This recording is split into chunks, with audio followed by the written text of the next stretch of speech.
So once again, good morning to everybody. Good morning. It's a great day to be in the house of the Lord. This morning, I will be in 2 Kings and in chapter 6.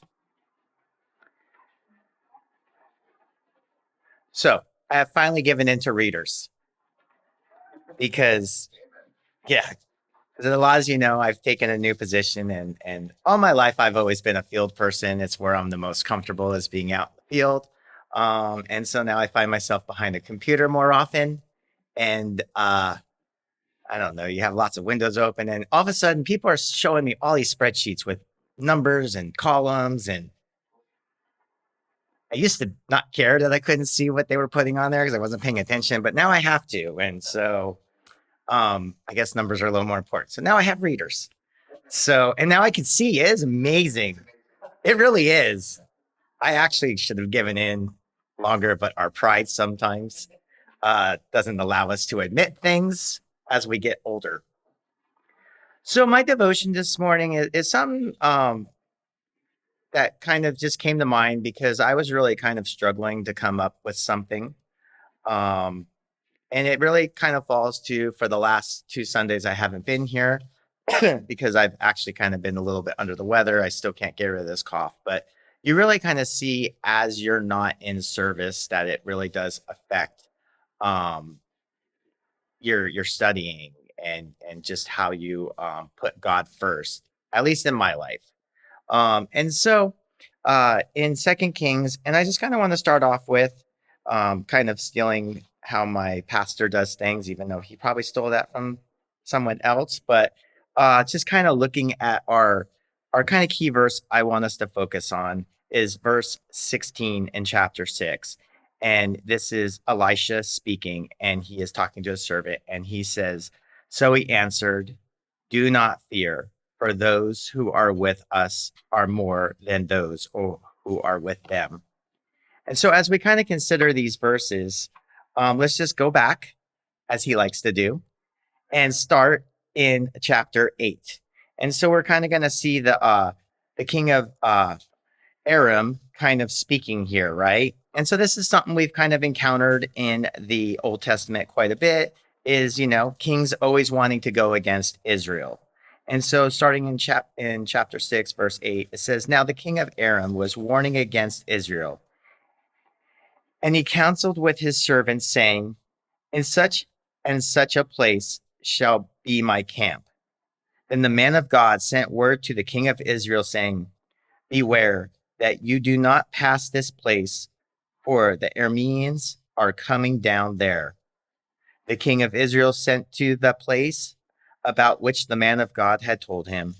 Thus he warned him so that he guarded himself there more than once or twice. Now, the heart of the king of Aram was enraged with over these things. And he called his servants and said to them, 'Will you tell me which of us is for the king of Israel?'" And pretty typical, right? The king thinks there's a traitor in this group. Starting in verse 12 here, one of the servants said, "No, my lord, O king, but Elisha, the prophet who is in Israel, tells the king of Israel the words that you speak in your bedroom." So he said, "Go and see where he is, that I may send and take him." And it was told to him, saying, "Behold, he is in Dothan." He sent horses and chariots and a great army there, and they came by night and surrounded the city. Now, when the attendant of the man of God had risen early and gone out, behold, an army with horses and chariots was circling the city. And he said to him, "Alas, my master, what shall we do?" So he said, "Do not fear, for those who are with us are more than those who are with them." Then Elijah prayed and said, "O Lord, I pray, open his eyes that he may see."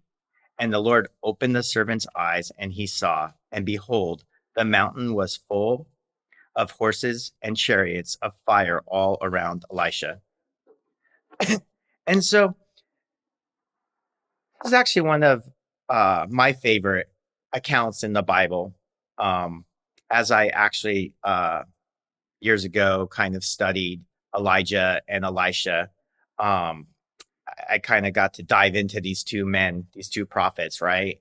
And so I kind of always look at Elijah. He was this person who was all about the masses, right? He was doing all the big events. He was at Mount Carmel. And so he was always showing all of his wonders of God to mass peoples. But Elisha, he kind of dealt with the individuals.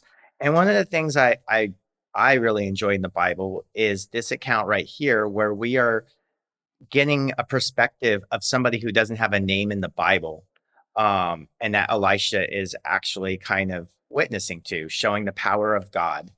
And so I think we all can kind of put ourselves in this in the eyes of this servant. Um, I believe this servant was probably a man of faith. He was always with Elisha. He saw all the stuff he did, but in this moment, he kind of lapsed. A little bit of the power of God, right? He kind of, in a sense, lost faith for a second. He was kind of, asking his master, Elisha, what are we going to do? There are all these people around us. We're in trouble. And so we see that what Elisha says to him, do not fear, for those who are with us are more than those who are with them. And so as we kind of go on this with this world, right? And we kind of um we have this faith in Christ, right? We have this faith in God, this church. And so I think sometimes, and I'm speaking for myself, someone who kind of was under the weather, missed services twice, maybe a little bit kind of overwhelmed with a new job.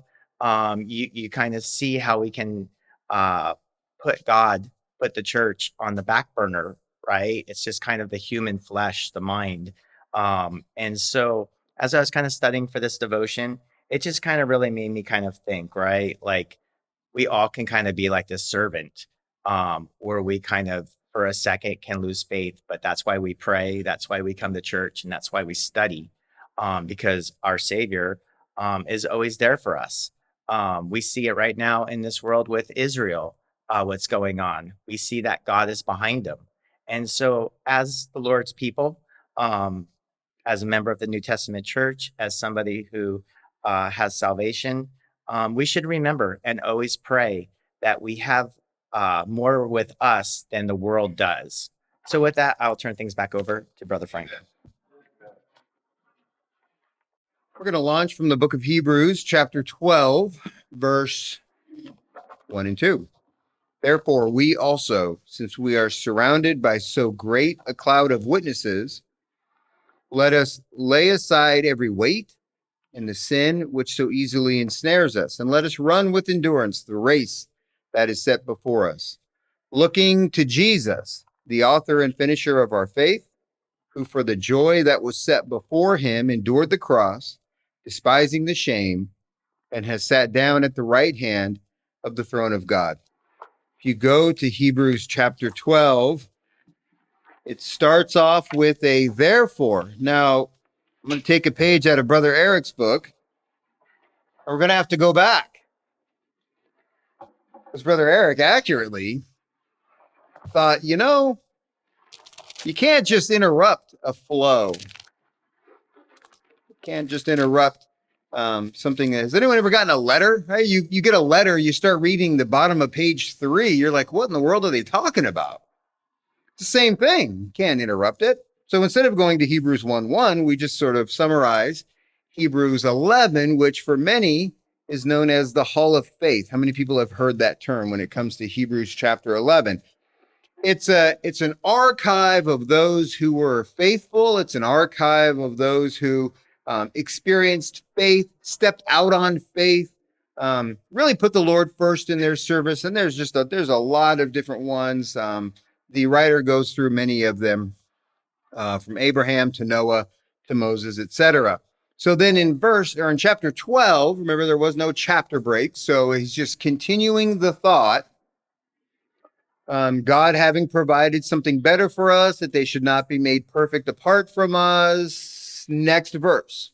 Therefore, because we are surrounded by all of these great cloud of witnesses, all of these people who have come before us, who have this understanding and understand this faith, who understand the dedication that it takes to serve the Lord.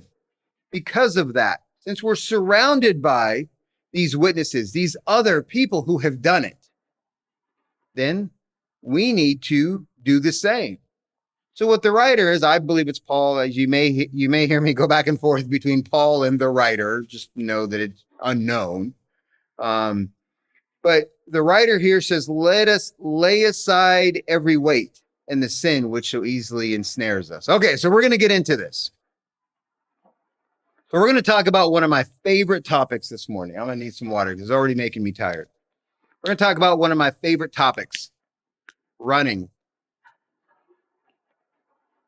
I love to run. I love to run. I love to commit to good health and running. Actually, in my notes, I start off by saying running is not one of my strong suits. While I enjoy it on the treadmill, I used to be a pretty good treadmiller back in the day, and I enjoy a good walk. Running for endurance is not something I like to do. The thought of running 26.2 miles hurts my very soul. Actually, the thought of running 0.2 miles hurts my very soul. Thinking about it, I'm a little out of breath. That's how bad it is. But here's something I do know about running. And when I played football and basketball, running was no problem. You run up and down the court, you put on pads, you run, it's no big deal. Those days are long gone, long gone. But how many people do enjoy running? Not biking. How many people enjoy running? Anyone? Is anyone a runner? I mean, the obvious athletes sitting in row 1, 2, 3, 4 from the back there. Any other runners? No? Okay. Well, this will be interesting. So we really only have a couple of runners, and they're both young, then, and run for endurance. Okay, that's what we're going to talk about, because that's what these verses talk about. Now, I have seen Hagen on a Wednesday night refuse brownies. It's hard to do. Or lemon bars. Or fantastic cheese and crackers. Or chili. Or anything else that's been brought on Wednesday night as we fellowship together because he's in training. I've seen it. That's hard to do. But yet running, I do know this, requires training, right? It requires effort. It requires dedication. It requires focus. For me, I'd be bored. The thought of running constantly, just running, unless you're Forrest Gump, it's really just sort of seems boring to just run. Even when I would run on the treadmill, yes, there's no footage, but yes, I used to run on the treadmill.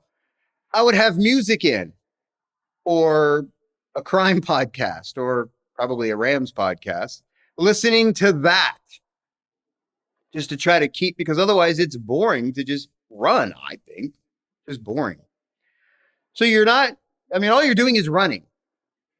There's no entertainment, right? There's no food, which is entertaining. There's nothing to really stimulate you. So the training part of running can be quite brutal, right? Your muscles have to react. There's a feel and a vibe for running that's different. With pads on or with the basketball in my hand, I could run and do that with endurance all day long. But if someone said just run, there's a different muscle group. That's a different feel to it. Okay. You just play basketball for hours and hours and hours and barely break a sweat, breathe hard. I could do that for hours. We bought a glow-in-the-dark basketball so we could play till 1 a.m. This is Montana. It was safe. And so we could do that. So I could do that constantly. But the thought of just running is just horrific. Really, it pains me. But certain muscles have to increase. Your lungs have to be better, right? You have to run in these situations where you're just running. You're going to need to breathe through the process. You certainly can't run 26 miles if you're out of breath going from the couch to the fridge. Okay, that would be bad. All right, you just can't do it.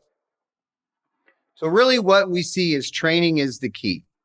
So I actually found a site for training for running. No, I'm not going to use it, but I did print it. So check this out. You have to start by building a solid base. Now we're gonna piece all this together. Don't think that you've entered PE class. Okay. We're gonna piece all this together, but I want you to think spiritually as we go through the list of things that it takes to train as a runner. Okay. You have to build a solid base. You have to run 3 to 5 times a week. It has to be consistent. You have to slowly increase your mileage over time. Okay. You want to do it in a slow, gradual way. You want to build up your momentum. You want to incorporate long runs, typically weekly, about every 7 days. You want that longer run where you're not in training throughout the week, but you're doing more of a longer type of marathon run. You also want to do some speed. You want quick hits of speed throughout the week as well. You want to allow time for rest. You want to allow time for recovery. You want to prepare physically. You want to prepare mentally. You want to really be focused in on your body, your mind, and put that first. And then, of course, proper nutrition is so big to get dialed in. No brownies, no lemon bars, no chili, no cheese and crackers, things like that. Okay. It takes a discipline to dial into your nutrition. Okay. We're going to talk a little bit more about this. So again, has anyone ever done this? Good. I'm not alone. I love that. Thank you. Thank you for making your pastor feel okay about not ever doing this. Okay. So there's some training tips. Can anyone relay them spiritually yet? We're sort of thinking about how we can relate this to our spiritual life. So who are some people who have done this? Since no one in this list has ever, or no one in here has really done that, I did find some athletes as well who have done this. Has anyone ever heard of Usain Bolt? Okay, Usain Bolt, very famous, one of the fastest sprinters of all time, did a lot of sprinting, did a lot of long distance running. I also found out that a mile is about 1,600 meters. Did anyone know that? No? If you're doing a 200 meter, okay, it's about 1,600 meters in the conversion to 1 mile. We've heard of a guy named Carl Lewis. I'm assuming everyone has heard of him. He has done this, 10 world championships and gold medals. And then there was one person I found, Abibi Bikila from Ethiopia. He actually ran and won the Olympic marathon barefoot. That's crazy. And then defended his title while wearing shoes 4 years later to be the first to win marathon golds. We've heard of Florence Griffith Joyner and others who have taken this commitment, right? Who have heard and realized that they could train their bodies, train their minds, and do the things in the list that require dedication. Okay, so let's go back to Hebrews 12 as we look at this.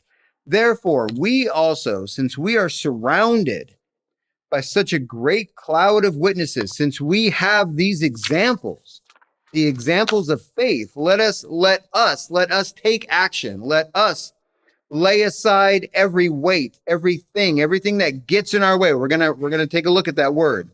Every weight and the sin which can entrap us, which can ensnare us, which can cling to us. We're going to take a look at that word as well.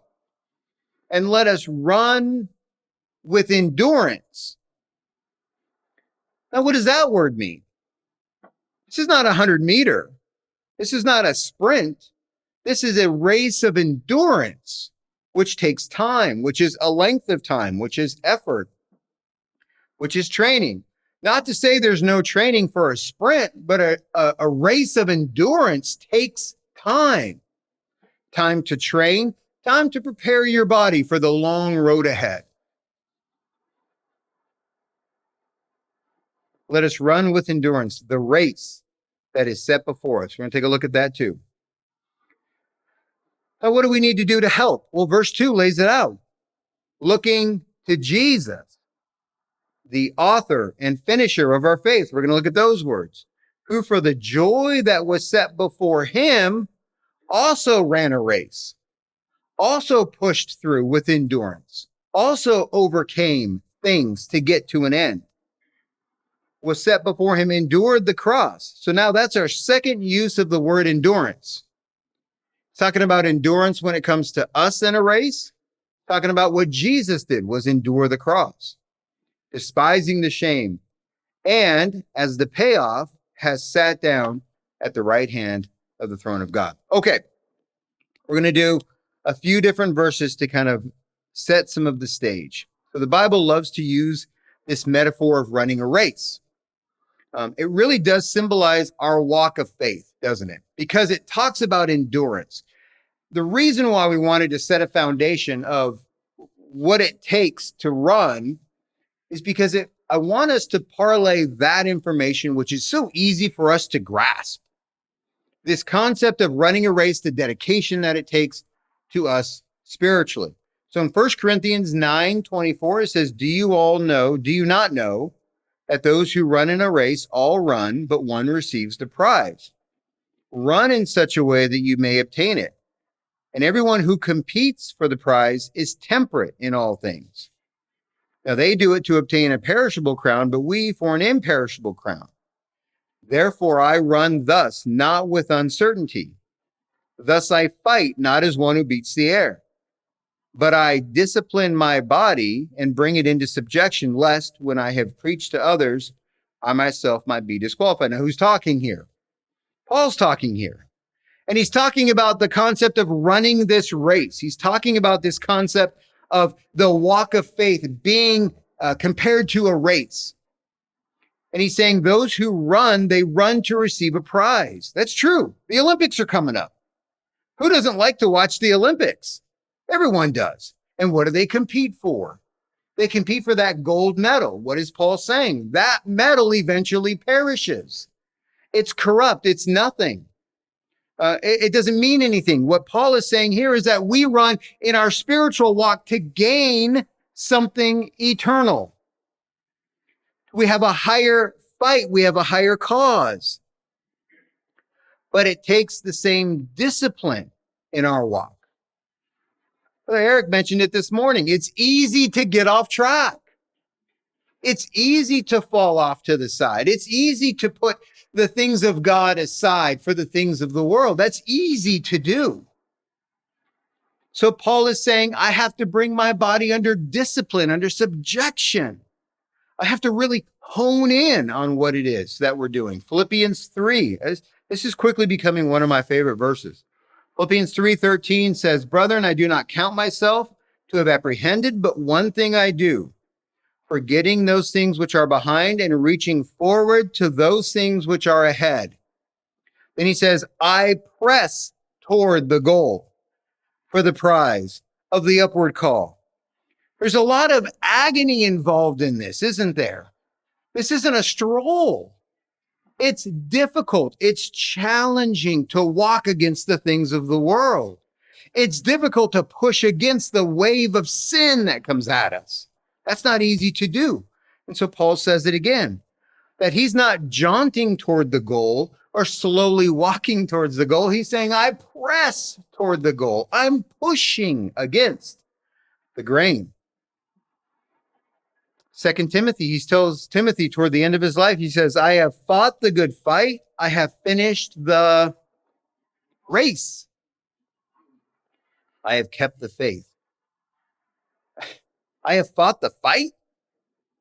What does that tell you? Again, serving the Lord is not an easy thing to do. We heard from one of our own this morning that it's easy to get sidetracked, that it's easy to derail off the path that we're supposed to go. And confession's good for the soul. I appreciate what this brother said. You're going to hear it from me too. It's easy to get off the path. It's easy to find something shiny and go chase it. Oh, butterfly, right? You're over here. Squirrel, over here. That's what the devil does. He does this to get our attention because he wants us off track. He doesn't want us fighting. He doesn't want us disciplining, and he doesn't want us running. He said he distracts us with the things that he knows will get us. And so in Galatians 5, it says, you are running well. Who hindered you from obeying the truth? You were running so well, you were doing it. You were running the race set before you so well. But he compares what they were currently doing with what they had been doing. Somebody hindered them from obeying truth, which means they got off track. Paul, once again, I think Paul was a sports fan. I know I've mentioned that before. Paul was a sports fan. He's talking about boxing, right? Not as one who beats the air. That's boxing. Our fight got pushed back. Man, what's up with that? So in November, all right, we're hosting Jake Paul and Mike Tyson and hope no one's ear gets bit.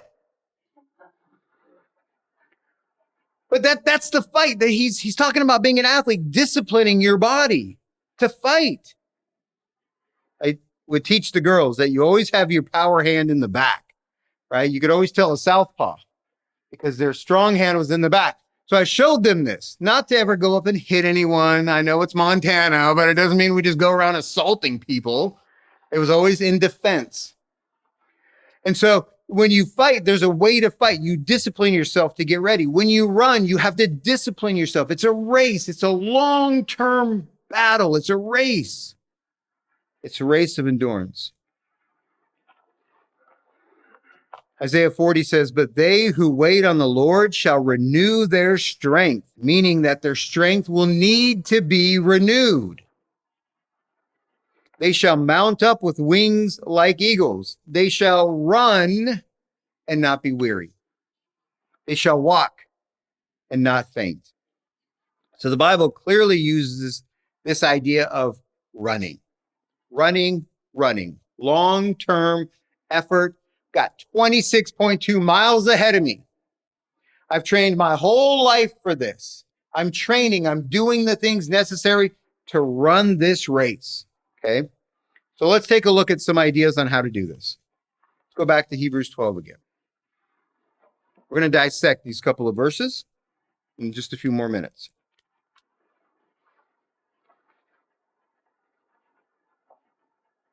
8 months, 8.5 months that we've been here, I've developed a bit of a pattern. I like the multi-bulleted, several-point message. Yes, I finally did it instead of sort of winging it. I mentioned this in Montana last week, that developed kind of a nice flow, nice pattern. So if you do take notes, or if you do go back and watch or listen to it later, that you have a few different bullet points that you can write down. So here's the first one: run with endurance. Hebrews writer clearly exhorts the church here, Church of Jerusalem, saying, run with endurance. There's a race before us. So in verse 1, he talks about running with endurance. Hupomone is the Greek word for endurance, and it's a compound word that means hupo, which is under, and meno, which means to remain or to abide. So it's interesting. It conveys the idea of remaining steadfast or persevering under difficult circumstances. That's what this word endurance means. When I say the word endurance, what do you think of? I know, me too. And so when I think of the word endurance, I think of difficult situations, things bearing down on us, right? We watched a movie one time. I don't know what it was, probably creepy. There's a movie one time where someone is standing in a grain elevator and the grain falls. And eventually the weight of that, it's going to overtake you, right? All the grain or corn, some sort of thing. It weighs you down. It keeps you down. You're swimming and someone from underneath is grabbing your leg and pulling you down. You have to endure. You have to push through. It's talking about being steadfast, continuing on, pushing through in spite of difficult circumstances, which I love.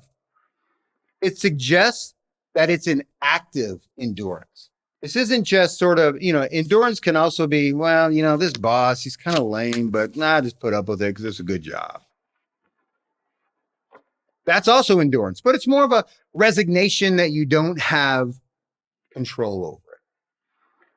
Actively enduring is outside circumstances are coming at me and I'm pushing through them. It's a steadfast endurance. It's a, we love this word here. It's a consistency in suffering, in persecution, in trials, in difficulties, in tough times. Things get tough, we push through. We don't feel like training for the marathon, we do it anyway.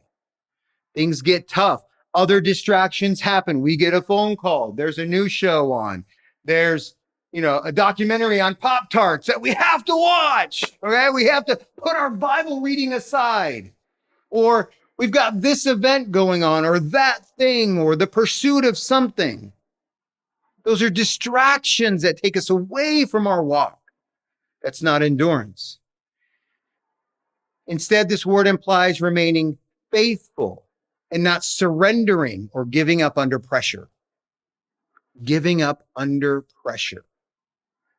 You think Usain Bolt or Carl Lewis didn't have the distraction of a Twinkie every now and then?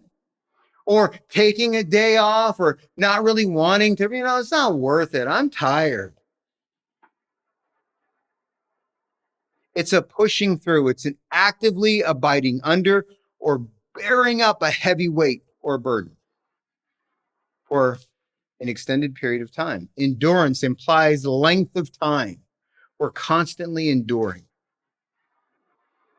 And it really can, this word implies that it can produce spiritual character and provide for us hope. It can help us with our push through trials, temptation, and opposition. How many people know people who oppose their faith? They're coming at you. They're coming at you with things, with words, with actions. They don't want you to succeed. They don't want you to be spiritually fit.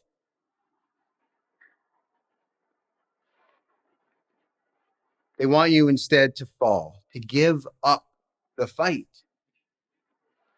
Unfortunately, we have people in our lives who want that. I believe they're being used by the devil to stop our progress. They're simply being used to knock us off course. And we've all fallen prey to it. We've all suffered through it. I know it may surprise you. This wasn't on the resume, but I haven't always been faithful in my almost, how old am I?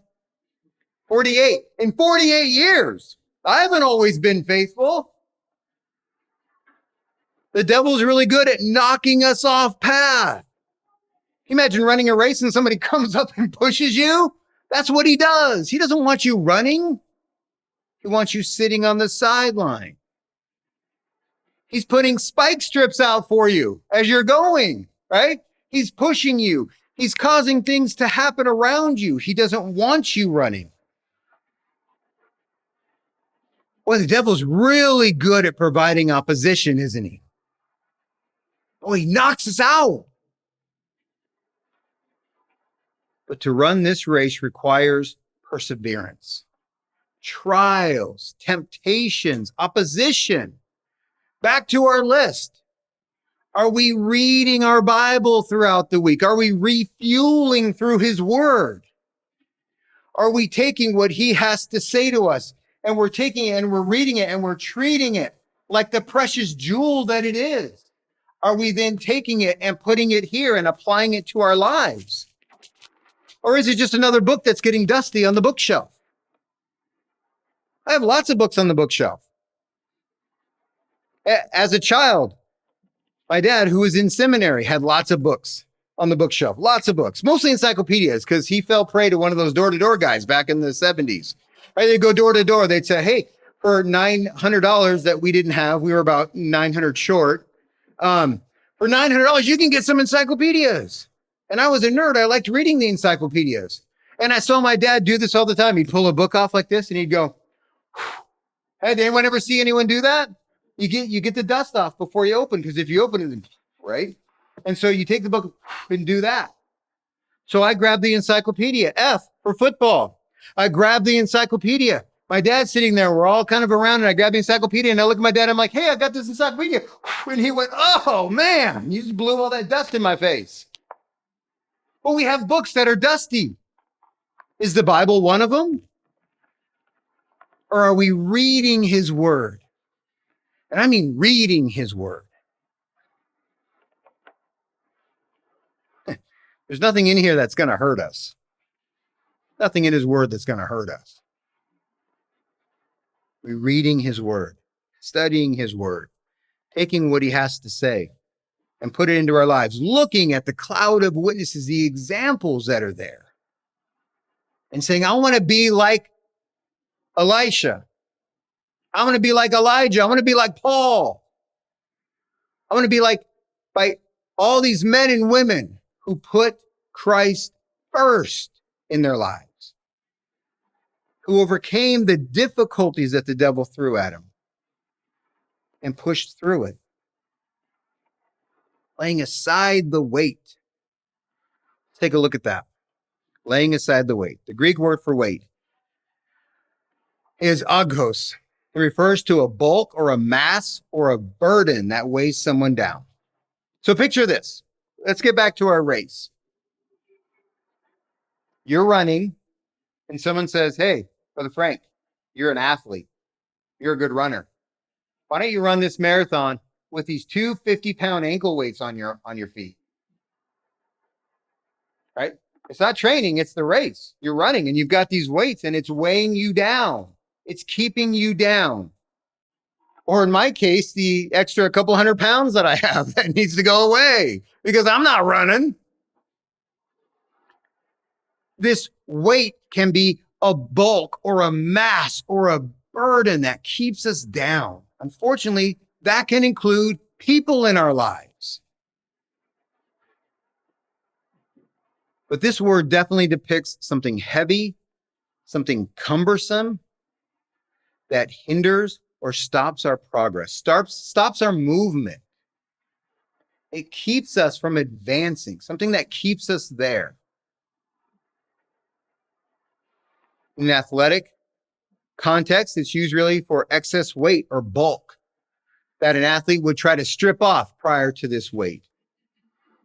Can you imagine running in, wool pants and a thick sweater, trying to run in that? Those are bulky. Those are heavy. You need to shed those. You see these guys wearing shorts and a tank top. You're seeing these guys shedding all that extra weight. Spiritually, it means burdens that weigh us down, sins that weigh us down. We're in a spiritual race, people. And we're either going to take the race seriously or we're not.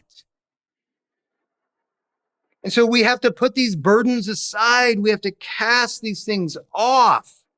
The writer says to lay them aside, get them off of you, get them away from you.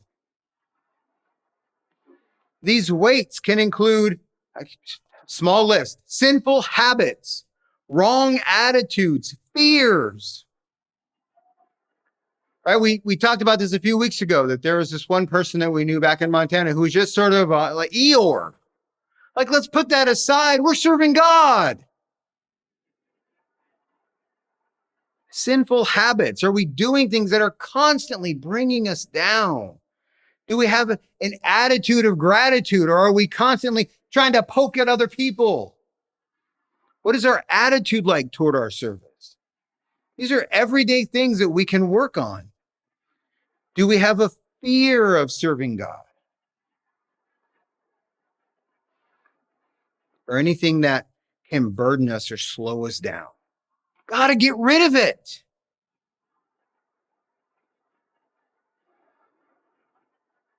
Unfortunately, the devil knows what burdens us. The devil has a customized burden, heavy weight just for us.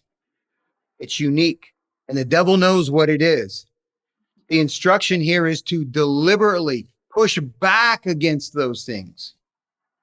What slows up Brother Eric or Sister Julie or Brother Armando or Brother Daniel is different than what slows your pastor, because the devil customizes that for you. It's a customized package to trip you up, to weigh you down. It's not fair, but he's good at it.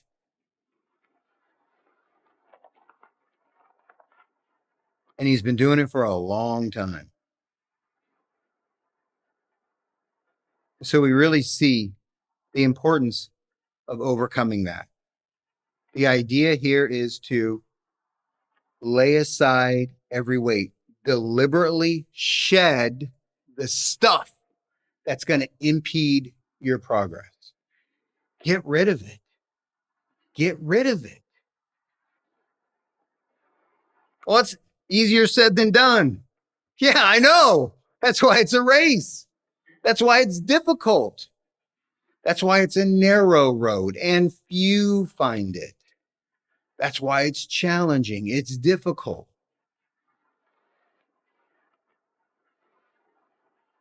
And so lay aside every weight, the sin that easily ensnares us. I'm going to tell you something right now. Sin is much easier to do than serving the Lord. Sin is so much easier than serving the Lord. That's why we see so many people doing it. That's why we see outwards expression of sin, and everyone's falling in line with it. It's difficult to watch the things that are going on in our world today. It's a challenge. It's a challenge. You have people who are so far from God, so far from anything God. I watched a video where, I don't know, it was a while ago. People were happy that they took down the 10 Commandments and they put up some sort of satanic statue. What are we playing with here, guys? What's wrong with the 10 Commandments? That's pretty good. That's pretty basic human behavior. Be nice to your parents. Don't steal. Don't kill. Okay. Some of those are laws. But for the most part, it's just being a good person. But we're replacing it with stuff we don't know what we're messing with. There's just this general sense of evil in the world, as if the devil has proclaimed loudly and boldly that he is in control. And it's sad. It's sad to see. Those are the people that we go to. Those are the people we talk to about the things of God. Those are the people who we tell in verse 2 to look unto Jesus. Look to him. Point number 3. Our focus must be fixed on Jesus himself. Verse 2. In order to do this, that's why the writer combines the two. He's not just leaving us out there. Hey, you got to fight this fight. You got to run this race. You got to endure. Have fun. Peace out. Love Paul. All right? He's not doing that. He says, in order to endure, in order to do those things, in order to push through, who do you have? You have to rely on yourself, rely on others, rely on your own integrity. I can do it. No. Look to Jesus, who's the author and finisher of our faith, who gave us the example. So let's look at that word. Author, verse 2.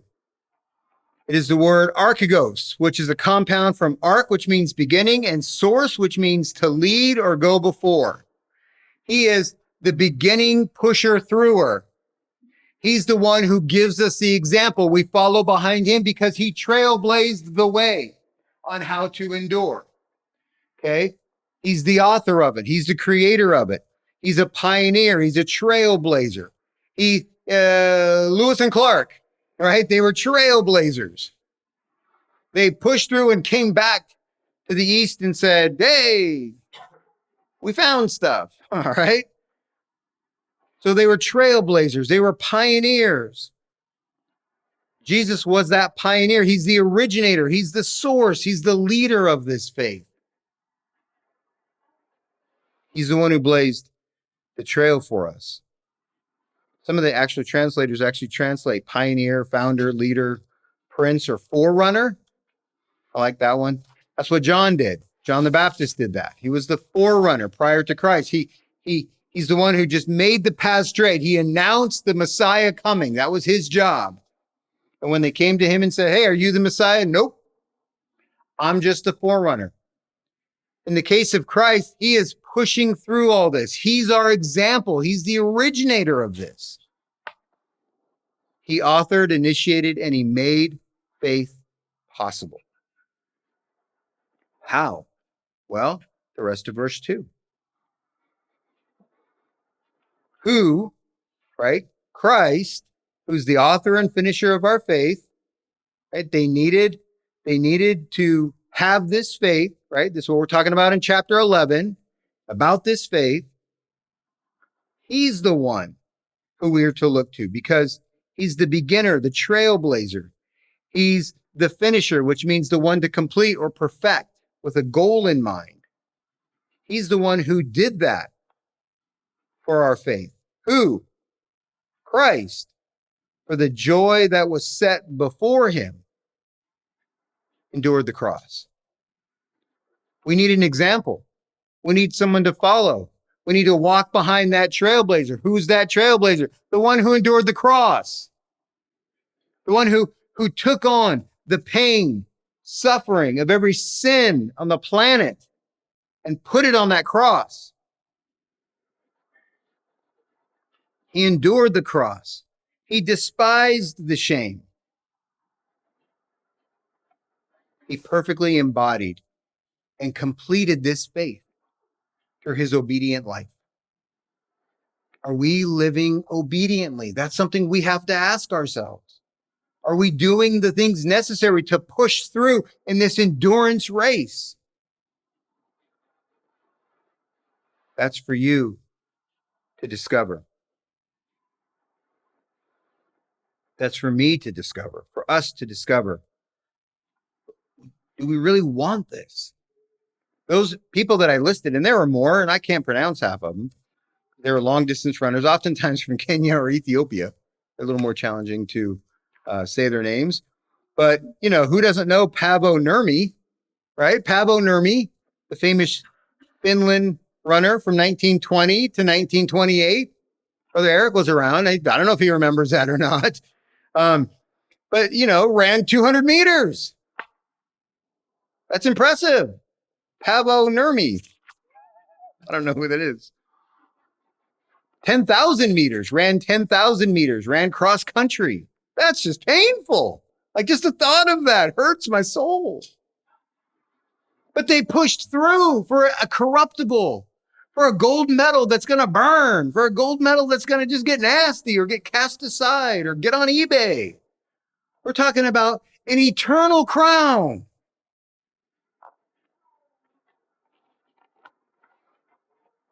So point 4.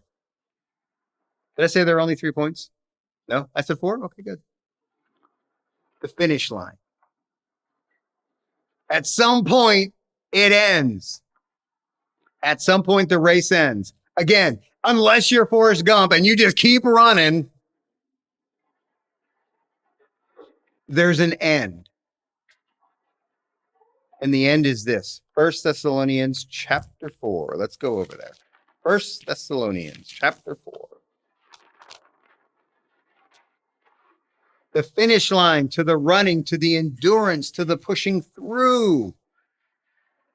So important because we're not doing it just because we love Jesus. There's something to be accomplished. There's something at the end of this. Verse 13, but I do not want you to be ignorant, brethren, concerning those who have fallen asleep, lest you sorrow as others who have no hope. There were people who were concerned about death, what has happened to these loved ones. Those who have no hope have no concept of what's going on. We have a hope in what Christ will do for those who are faithful. We have a hope in an afterlife and in eternity. Verse 14, for if we believe that Jesus died and rose again, even so God will bring with him those who sleep in Jesus. For this we say to you by the word of the Lord, that we who are alive and remain until the coming of the Lord will by no means precede those who are asleep. He's giving us an order of events. Verse 16, the Lord himself will descend from heaven with a shout, the voice of an archangel, the trumpet of God. Those seem like loud events. This doesn't seem quiet. This doesn't seem sort of here or there, like, hey, I think he's here. No, he's coming back with a vengeance. He's coming back with noise, loud. Coming back with a shout. An archangel is going to proclaim him. There's a trumpet, which we see in the book of Revelation. And the dead in Christ are going to rise first. So now there's a resurrection. Those who were faithful are going to be miraculously resurrected out of the graves. And they're going to meet him in the air. That seems like a big event. It's loud. It's boisterous. It's noisy. And there's dead people rising. Not going to miss that. Then those who are alive and remain will meet up with them. Who? Christ and those who were faithful, who were raised, caught up together with them in the clouds. They're going to meet the Lord in the air, and they're coming back to establish his kingdom on the earth as it is in heaven. Those who were faithful, those who endured the race. Why are there so many verses telling us to stick with it? Why? Why are there so many verses saying it's hard, but keep going? For this event. For this event. For thus we shall always, forever, for eternity, be with the Lord. There's your finish line. There's the finish line. The payoff to our endurance. The payoff to what we do and why we do it. Oh, one of my favorite verses. Let's go over there. Revelation 11 as we get ready to close. As we get ready to close, we're going to go to Revelation 11. No, we're not. We're going to Revelation 19. Revelation 19.